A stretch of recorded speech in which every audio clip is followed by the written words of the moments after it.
Boa noite.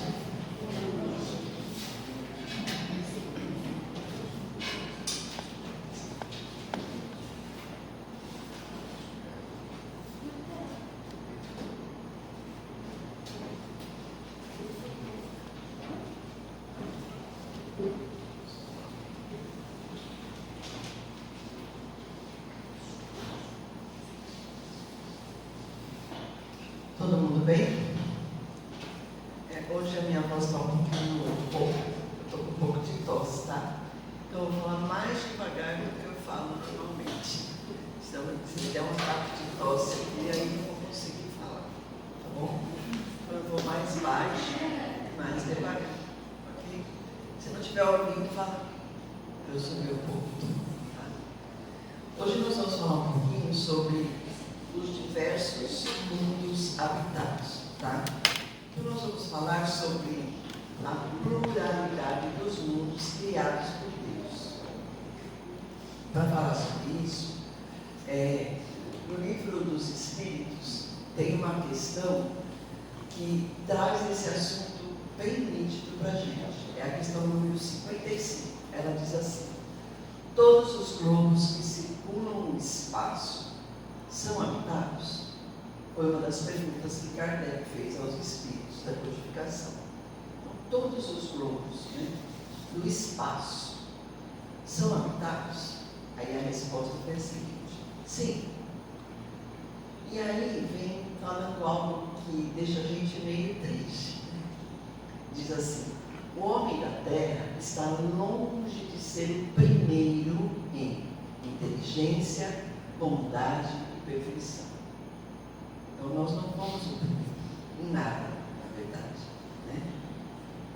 E continua dizendo: apesar do homem estar longe de ser o primeiro em inteligência, em bondade e perfeição, muitos deles acreditam, eles imaginam que nós somos os únicos privilegiados de habitar o globo. Então, os homens imaginam que somente nós somos seres racionais que habitam um dos globos criados por Deus. Por que a gente pensa isso? Por que nós temos esse pensamento? Por causa do nosso orgulho e da nossa vaidade. Nós julgamos que Deus criou o universo só para nós. Olha como nós somos egoístas, Um universo desse tamanho e só existe vida na Terra. Isso não é egoísmo?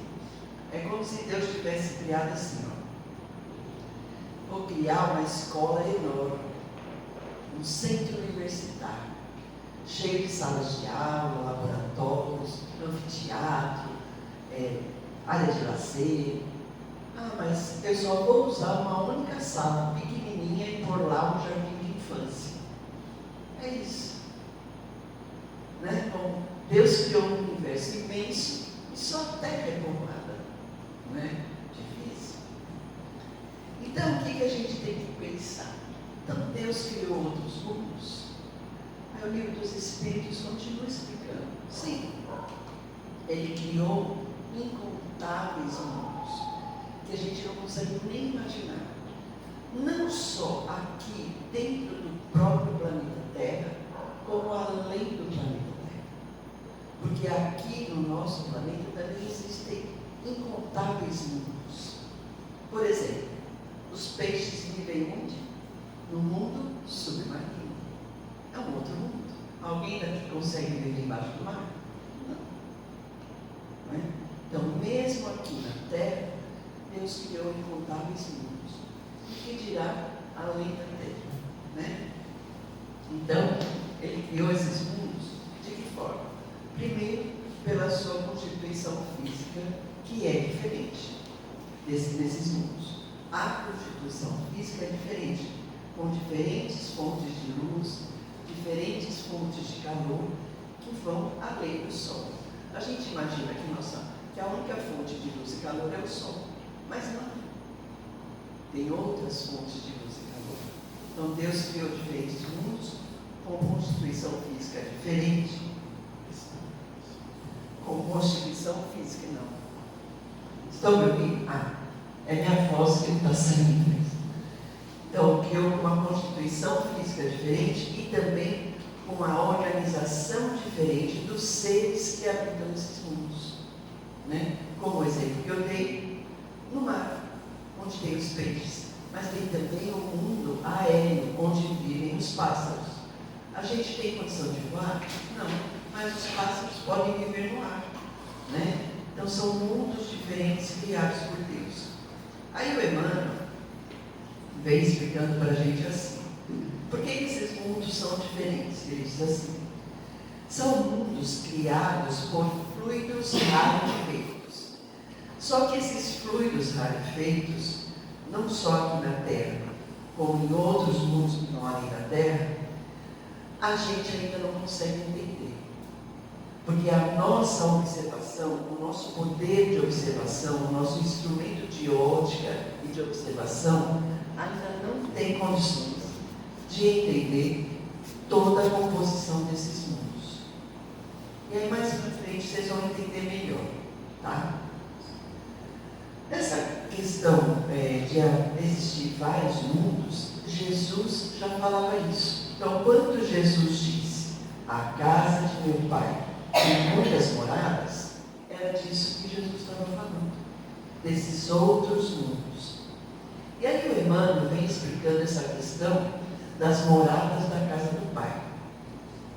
E ele explica isso daí por 3 conceitos. Ele explica assim. Então, o primeiro conceito que o Emmanuel dá de moradas é pelo conceito da ciência. Então, uma das moradas da casa do Pai é o mundo, ou os vários mundos que formam todo o universo. Então, esse é o conceito pela ciência. Então, quais são os outros mundos? Todos os mundos materiais que existem. E onde outros seres, outras humanidades, realizam a sua marcha evolutiva. Essa é um dos conceitos de Emmanuel. Outro conceito de moradas, da casa do Pai, é o conceito pela filosofia. Então seria o quê? Os vários departamentos da mente humana, que são outros mundos. Vocês já ouviram falar? Isso eu ouvia bastante, porque eu tenho uma filha autista de 41 anos. E quando tudo começou na minha vida com ela, eu sempre ouvia falar, o autista vive no mundo dele. Vocês já ouviram isso? Que o autista vive no mundo dele? E é isso mesmo. É isso que a filosofia fala. É uma das moradas do Pai. São os vários departamentos da mente. Onde existe o quê? De cada espírito existem os pensamentos, as reações, os dramas, os anseios. Cada um passa por alguma coisa diferente. É como a gente vê às vezes alguém triste lá, deixa ele lá que está no mundo dele. Ele está sozinho no mundo dele. Então, pela filosofia, uma das moradas do Pai é a casa mental. E o terceiro conceito que o Emmanuel traz para a gente é o conceito pela religião. Porque todas as religiões trazem para a gente outros mundos. Não é só o espiritismo. Por exemplo, o catolicismo fala de céu e inferno. Já são 2 mundos diferentes, fora a terra. Então, pela religião, quais são os outros mundos criados por Deus? São as diversas zonas espirituais, tanto superiores como inferiores, certo? E nessas zonas espirituais também existe vida. E lá nessas zonas, todos trabalham para evoluir, seja nas zonas superiores ou nas zonas inferiores, que são as diversas zonas espirituais das moradas do Pai. Então, a partir desses 3 conceitos, a gente consegue explicar a existência dos diversos mundos criados por Deus. Então, vamos começar a explicar pela visão, as moradas na visão da ciência. Vamos lá, vem uma aula de ciências. A ciência já admite que existem outros mundos. E ela classifica esses mundos da seguinte forma: primeiro pela sua posição, depois pelo seu volume e depois pela sua constituição. Vamos entender. Primeiro vamos falar pela posição. Então, entendendo de posição dos mundos, a gente primeiro precisa entender que o Sol, né, na sua posição, ele é o centro do sistema solar. Ele não é o centro do universo, é o centro do sistema solar, certo? Beleza. O Sol é 1.300 vezes maior que a Terra. Só que ele é 700 vezes menor que Antares, que é uma estrela supergigante. Lembra que eu falei no começo que existem outras formas de luz em outros mundos? Imagina uma estrela que é 700 vezes maior que o Sol. Será que ela não tem capacidade de iluminar o mundo? Né? E agora, se ela é 700 vezes maior que o Sol, né? A Antares, e o Sol é 1.300 vezes maior que a Terra, então Antares é 2.000 vezes maior que a Terra. Olha o tamanho dessa estrela, né? Esses outros mundos, e tudo isso é provado pela astronomia, pelo volume. Vamos entender pelo volume. Urano é o 7º planeta. Urano é 70 vezes maior que a Terra. E Urano é um planeta gasoso, nem é rochoso. E é maior que a Terra, né? Mas, como nós estamos falando de estrelas, Capela, né, que foi um mundo habitado, ela pertence ao sistema 4 da constelação de Coxinha. Capela é 5.800 vezes maior que o Sol. E o Sol é 1.300 vezes maior que a Terra. Quantas vezes Capela é maior que a Terra? Quase 8.000 vezes. Uma estrela é maior que o planeta Terra. Né? E por constituição também, Júpiter, que é o 4º planeta, ele possui na sua constituição 64 satélites e 2 luas. A Terra não tem satélite nenhum. E só tem uma lua. Júpiter é muito maior do que a Terra. Né? E falando de estrela, Canopus, que a gente conhece como estrela guia, ela é 65 vezes maior que o Sol e 20.000 vezes mais luminosa que o Sol. A estrela guia. Olha, então vamos pensar assim, né? E a ciência já provou isso daí.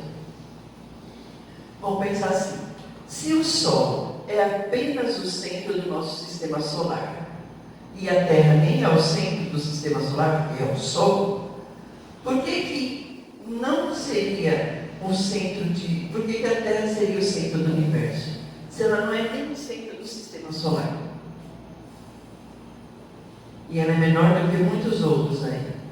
Talvez ela é maior só que Plutão, né? Que nem é um planeta mais. Então, ok, pela ciência tudo bem, já entendemos. Então tem outros mundos aí muito maiores do que a Terra e com mais luz do que o Sol, certo? Mas vamos ver um pouquinho o sistema solar. Vamos entender aqui, ó. Acompanha lá comigo. Então nós temos o Sol, né? Os 4 primeiros, Mercúrio, Vênus, Terra e Marte, são planetas rochosos. Planetas que têm mais capacidade de ter vida. Mercúrio é mais diferente porque ele está muito próximo do Sol, né? Os outros 4, Júpiter, olha o tamanho de Júpiter, são planetas gasosos. Quer dizer que a sua composição, lembra que falou lá no começo, que o Emmanuel disse, muitos são formados por fluidos rarefeitos, certo? Então esses 4 são gasosos. Poderia ter vida lá? Ué, Deus criou os seres para estar de acordo com o que ele tiver que ficar. Né? É como, por exemplo, se a gente for viajar. Eu vou lá para a China, está um inverno danado. Eu vou de roupa de banho? Não, eu vou de casaco, não é? Então, a mesma coisa. Pode ser que nesses outros planetas existam seres que estão de acordo com a constituição desse planeta. E Plutão? Cadê Plutão? Plutão está lá. Plutão não é considerado mais planeta ou um planeta não, mas o Plutão tem a sua própria lua, que chama Caronte. Ele tem a sua própria lua. E em 2003, a ciência descobriu um outro planeta rochoso. eles chamam de UB313, mas ainda não sabem muito sobre ele. Só que recentemente eles descobriram um outro planeta que chama Ceres, perto de Marte, que é rochoso, e descobriram que tem água lá, que é um planeta de constituição muito parecido com a Terra, que é possível ser habitado também. Olha que interessante, né? E por que eu quis trazer tudo isso daí? Então pensa assim, Antártida, o Sol está lá, né? É 700 vezes maior que o Sol. Capela, 5.800 vezes maior que o Sol. Canopus, 65 vezes maior e 20.000 vezes mais luminoso. Tá. Se elas são assim, será que essas estrelas não poderiam ser responsáveis por outro sistema que abriga outros seres habitando outros mundos? Será que não seria possível isso? Por que só a gente é o rei da balachita, né? Só a gente pode viver nesse universo enorme, né? Então, e aí a Gênesis vem trazendo para a gente algumas considerações sobre a Terra, vem falando assim, olha, vou falar um pouquinho desse planeta que vocês acham que é, né, o bambambam, mas não é, então vamos lá. Então nesse capítulo 11 aí, no item 27 diz assim, o progresso material de um grupo segue o progresso moral dos seus habitantes. Então o progresso material de um globo segue o progresso dos seus habitantes, né? O progresso moral. E sob esse ponto de vista, o que diz lá? A Terra é um dos menos avançados. Nós somos os menos avançados moralmente, né? Aí no item 29 diz assim, quando a Terra encontrou condições próprias para a existência da espécie humana, o que aconteceu? Os espíritos humanos nelas encarnaram com corpos apropriados à Terra, certo? Isso foi lá na era primitiva, nas cavernas, né? Tanto que fósseis encontrados que são dessa época eram de crânios gigantes. Então acho que aquelas histórias lá de Terra dos Gigantes vêm da época das cavernas, porque eles eram enormes. O crânio enorme. Por quê? Porque eles tinham que ter corpos que aguentassem como a Terra era naquela época. Tinha luz? Tinha ar-condicionado? Não tinha. Eles não tinham nem roupa direito, então eles tinham que ter corpos que aguentassem como a Terra era, né? Então, por isso que no início eles pertenciam à humanidade, né? Com o exercício das suas faculdades, conforme eles foram evoluindo, seus corpos foram se modificando, foram se aperfeiçoando, certo? Até chegar no que nós estamos agora. Mas, quanto mais a gente evolui, mais a gente vai precisar de um corpo menos denso e menos pesado. E talvez não precise viver neste mundo, certo? O item 30 diz assim, a Terra encontrou-se então nessa época povoada por diferentes categorias de espíritos. Sabe quem veio para cá? Foram os bonzinhos? Não. Foram os espíritos mais ou menos aptos ou rebeldes ao progresso. Que, aliás, é o assunto da minha próxima palestra. Que foram os exilados de Capela. Os espíritos rebeldes de Capelas que foram exilados no planeta Terra, que ainda era um planeta primitivo. Eles que vieram para cá, né? Então vocês acham que não tem ninguém de Capela aqui? Deve ter. Alguém tem de lá, né? Vamos ver então agora as moradas na visão da filosofia. Lembra que eram 3 visões. Ciência nós já vimos. Filosofia. Vamos lá. O que a filosofia diz? Na Gênesis também, nesse mesmo capítulo, no item 28, diz assim, quando os espíritos adquiriram em um mundo a soma do progresso que o estado desse mundo comportava, e ele já atingiu esse progresso, eles partiam para outro mundo. Para então fazer o quê? Adquirir novos conhecimentos, foram para um mundo mais avançado. É como a gente. Quando a gente entra na escola, a gente foi lá para a primeira série, ficou eternamente na primeira série? Não. Quando aquela série já ensinou tudo o que a gente precisava aprender, a gente passou para a seguinte. A mesma coisa para esse aqui. Mesma coisa, né? Quando o mundo já ofereceu tudo o que aquele espírito precisa para aprender, e ele não vai aprender mais nada naquele mundo, ele passa para um mundo mais avançado. É isso que a filosofia diz. Então, a filosofia diz assim: as almas ficam transitando pelos vários mundos para quê? Para se purificar, para se aperfeiçoar, para aprender, para evoluir e se tornar perfeito. E é isso que Deus quer da gente, certo? Então, como que a filosofia caracteriza esse progresso desse mundo para que o espírito deixe? Então, o atraso moral, o atraso científico, o atraso cultural dos mundos é sempre considerado pelo nível do que as pessoas passam, os seres passam. Então, primeiro, qual é o nível de aprendizado que se está passando? É um aprendizado pesado? Então, o nível desse mundo moral está muito baixo. Qual é o nível das suas experiências? A gente só tem experiência boa aqui na Terra? Não, né? A gente passa por mais perrengue do que coisa boa, né? Qual que é o nível do acúmulo dos valores divinos, dos valores eternos, dos valores espirituais? Está lá em cima? Não, a gente deve estar com 50%. Né? A Gênese diz que esse acúmulo de valores morais, na verdade, nós da Terra, a maioria ainda está na condição de alunos iniciantes. Então, naquela escola enorme que Deus criou, a gente ainda está lá na sala do pré-primário. A gente ainda não conseguiu subir dos outros níveis, né? E aí a gente vai para as moradas na visão da religião. Mas eu vou falar levando para nós, para o lado do espiritismo. Porque eu não vou falar de céu, não vou falar de inferno, não vou falar de purgatório, né? Eu vou falar na visão espírita, tá?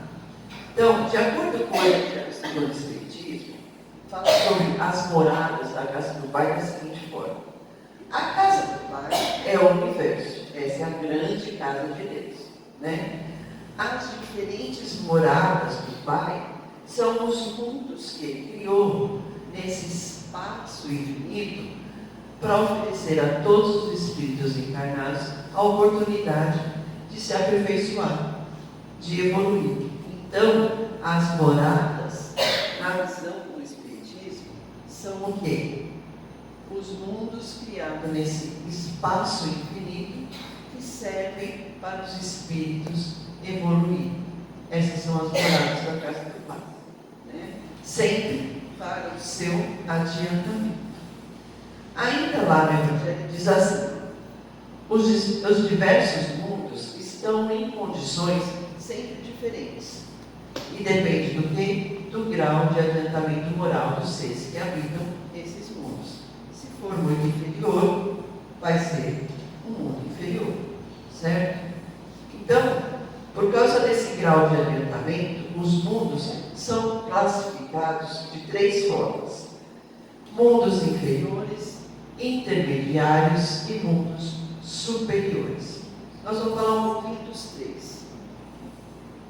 Mas eu vou falar um pouquinho mais dos mundos intermediários, que é onde a Terra está, né? Porque a Terra é um mundo intermediário. Então, vamos lá. Então, vamos falar dessas categorias dos mundos. Então, mundos inferiores e mundos superiores primeiro. Existe ainda mundo inferior? Existe. Por quê? Porque os mundos são as moradas do Pai, certo? Vamos tentando. Os mundos são as moradas do Pai. Okay. E o que seria esse mundo inferior? Seria um mundo onde a vida moral é quase nula. Não existe a fé, a vontade de ser caridoso. É só vida material, onde as paixões reinam, onde só a vontade e o desejo material reinam. Existe um mundo assim ainda aqui na Terra? Existe. Existe um lugar assim? Existe. Por isso nós somos imperfeitos. Mas isso classifica a Terra como inferior? Não, porque ela não é sócia, né? Por isso que ela é intermediária. E os mundos superiores? O que acontece lá? O bem se sobrepõe ao mal. Sempre o bem vence. Os mundos superiores são divididos em duas categorias. Primeiro, os mundos ditosos ou felizes, onde existem os espíritos que são mais evoluídos, que não precisam mais passar nem por prova, nem por expiação, que podem gozar da felicidade plena. Fica lá só fazendo tricô e dando risada, e brincando, né? Não faz nada. Fica só sentadinho lá, né? Apesar que não é assim, não. Mas é um mundo feliz, ótimo. São espíritos evoluídos. Alguém já passou por lá? Não, né? Nem eu. Aí tem os outros que são os mundos celestes ou divinos. Lá é só a nata da elite. É Deus, Jesus e olhe lá um santinho, um desses. Então, nesse mundo, é a morada dos seres mais elevados do universo. Lá reina só o bem, né? Mas, tanto nos mundos felizes como nos mundos divinos, esses espíritos já depuraram todas as suas faltas, né? Todas as suas fases. Eles não precisam mais reencarnar. Mas alguns reencarnam, alguns sim. Por quê?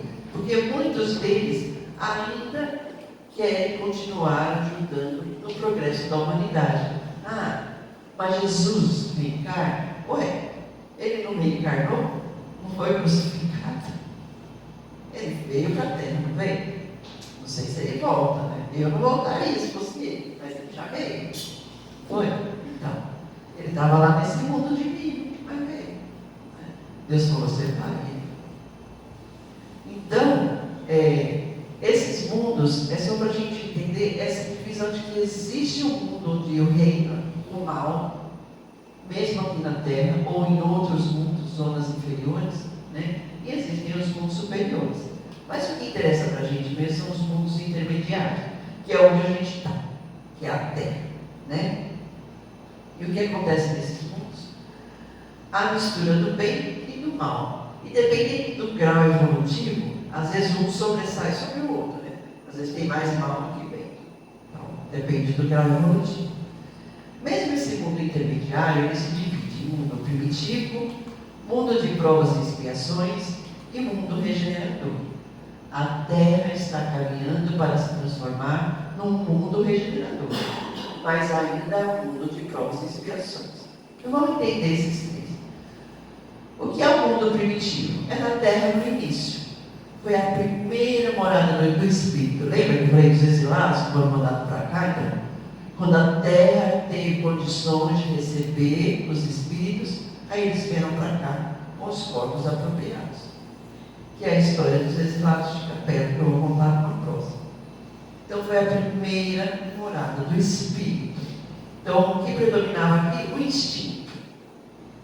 Era como se fosse animal, predominava o instinto. Mas eles foram evoluindo. Aí nós temos um mundo de provas e expiações, que é o que nós estamos passando agora. Ou seja, nós somos espíritos menos primitivos moralmente, um pouco mais evoluídos, mas ainda a gente tem muita falta ainda, muita imperfeição que a gente precisa melhorar. Por isso a gente passa por provas e expiações, para aprender, né?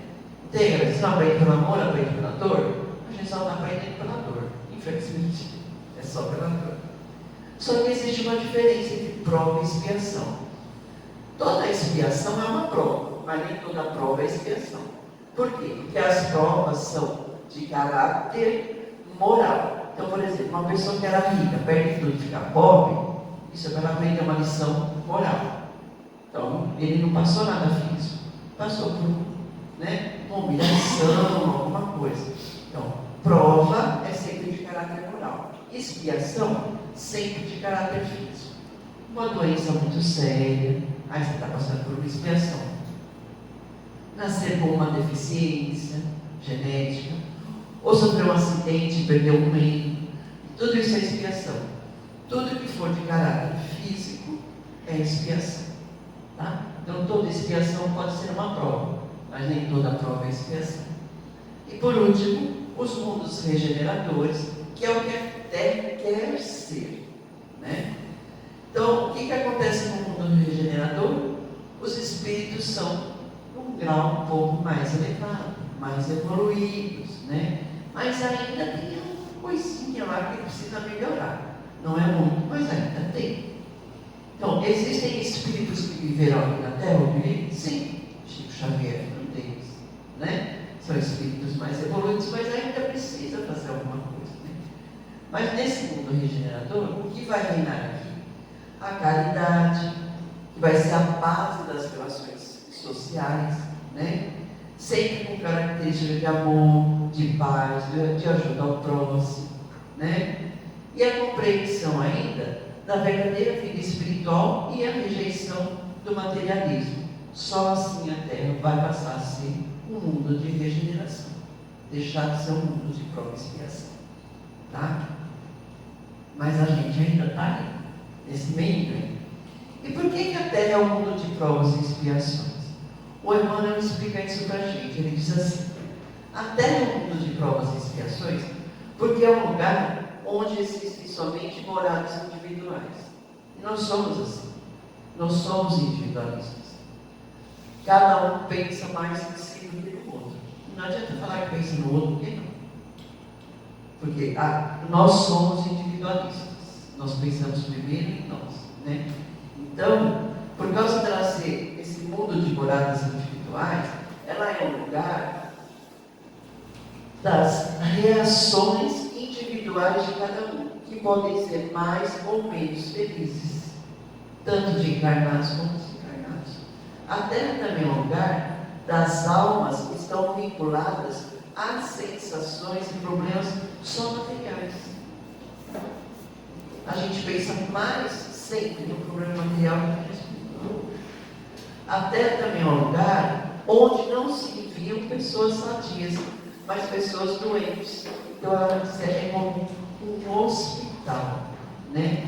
Então, o homem só vai deixar a Terra para um dos mais felizes quando ele estiver curado das suas enfermidades morais. Só aí ele vai sair desse mundo, né? Quando que a Terra vai deixar de ser um mundo de provas e expiações? O Emmanuel disse que é um lugar de morada individual. Então, ela só vai assim quando, primeiro, a morada mental do homem possui equilíbrio e serenidade. Todo mundo tem bastante equilíbrio e serenidade? Não tem. Quando que a Terra vai deixar de ser um mundo de prova e expiação? Quando houver harmonia espiritual e consciência isenta de remorso. É por isso que nós reencarnamos. Porque quando a gente está lá, a gente se sente culpado de alguma coisa e aí a gente quer vir aqui para resgatar esse débito. Então só vai deixar de ser um mundo de provas quando a gente estiver isento disso daí. Só vai deixar de ser um mundo de provas quando a nossa morada mental estiver voltada para o alto e trabalhando no bem. Só assim que a Terra vai mudar, né? Quando o homem se resignar à vontade de Deus, sempre com resignação, sempre com moderação nos seus exageros, sempre com bom ânimo. A gente costuma ser exagerado, né? A nossa dor é maior do que a dor do outro, né? A grama do outro é mais verde que a nossa. É sempre assim. Nós somos exagerados em tudo que a gente faz. Pensando em quê? Na nossa morada individual, né? Nosso campo mental não tem equilíbrio para isso, né? E como que a gente pode modificar isso? O Evangelho Espírita vem falando. Ele coloca que para modificar isso daí, só tem um remédio. O homem não deve se elevar acima do homem. Ele precisa elevar acima de si mesmo. Se aperfeiçoando. Porque todo mundo quer melhorar o outro, né? Mas melhorar a si mesmo ninguém quer, né? Lembra que ditado fala assim, o macaco senta em cima do próprio rabo e aponta o rabo do outro? Então, não é o outro que a gente tem que melhorar, a gente tem que melhorar a si mesmo. É isso que o Evangelho fala. Só assim a Terra vai melhorar. O Emmanuel, no livro Caminho, Verdade e Vida, diz assim, que a Terra, o planeta Terra é um planeta de terra proveitosa. E por que ele chama de terra proveitosa? Porque é onde a gente aprende junto com as lições que vêm da natureza. Veja bem, a natureza, os desastres naturais e as lições que traz para a gente, quando tem uma enchente, né, as pessoas não se unem para ajudar o próximo. Então a gente está aqui para aprender com a natureza. É aqui na Terra que tem as lições, né? Também a Terra é esse vaso predileto de Deus, onde Ele derrama as suas bênçãos. E o seu José falou uma coisa hoje, e é bem isso mesmo. Ele falou com outras palavras, mas ele falou isso. Deus dá o tempo todo, mas nem sempre os filhos sabem receber o que Deus dá para a gente. Ele dá o tempo todo, mas parece que a gente não sabe receber, porque a gente é orgulhoso, né? É egoísta, né? Então, o Emmanuel chama de terra proveitosa, e ele coloca Jesus como nosso sublime cultivador. E o nosso coração é a terra que precisa ser cultivada, né? Por isso, a gente precisa entender. E fala também no Evangelho, diz assim, não se lavra o solo sem edificá-lo, sem feri-lo. Somente a terra tratada vai produzir erva proveitosa. Quando você vai cultivar algo no solo, você não tem que rasgar a terra, fazer um buraco, você não machuca a terra. É isso que Deus faz com a gente. O nosso coração, que é a terra proveitosa de Deus, né? Então, a gente precisa entender que a terra é o lugar da nossa felicidade futura. No livro Ao Caminho da Luz diz assim, muitas vezes, né, o palco das civilizações foi modificado. Desde a nossa existência, da época primitiva, o palco foi sendo modificado, foi sofrendo profundas renovações para a nossa evolução. Mas sabe quem são os atores? Nós. Os atores são os mesmos. Por isso que eu falei que a maioria que veio lá da época das cavernas, a gente vem passando por esses cenários. Os cenários se modificaram, mas os atores são os mesmos. Nós que temos que aprender, nos modificar para chegar na perfeição, que é isso que Deus quer da gente, né? E a gente só vai entender isso quando a gente compreender que a felicidade da terra, ela é efêmera, ela é passageira, ela só existe aqui na terra, não existe em outro lugar. Por isso que ela é efêmera, que acabou a nossa vida, acabou a felicidade, né? Jesus diz, a verdadeira felicidade não é deste mundo, né? E aí tem outra prova de que existe outro mundo. Então, para finalizar, o Evangelho é que é a luz da nossa felicidade, né? O Emmanuel coloca que para a gente conseguir essa felicidade, a gente precisa se esforçar, ter esse esforço renovador que vai levar a gente para essa felicidade plena. Somente pelo Evangelho, ele diz assim, trabalhando e servindo, né? Aprendendo e amando, aí a nossa vida íntima vai se iluminar e vai se aperfeiçoar. E gradativamente a gente vai entrando em contato com essa imortalidade. Então, para finalizar, no Evangelho segundo o Espiritismo diz assim, Deus semeou belos planetas superiores para os quais os vossos esforços e as vossas tendências vos farão gravitar um dia, quando estiverdes suficientemente purificados e aperfeiçoados. Então, gente, tem que trabalhar, senão vai continuar vindo para cá. Vamos tentar ir para outro mundo melhor, tá bom? Eu espero que vocês tenham recebido ensinamento suficiente para continuar essa caminhada no caminho do bem, tá? Que Deus abençoe a todos e que a gente tenha um início de semana amanhã abençoado por Deus. Muito obrigado.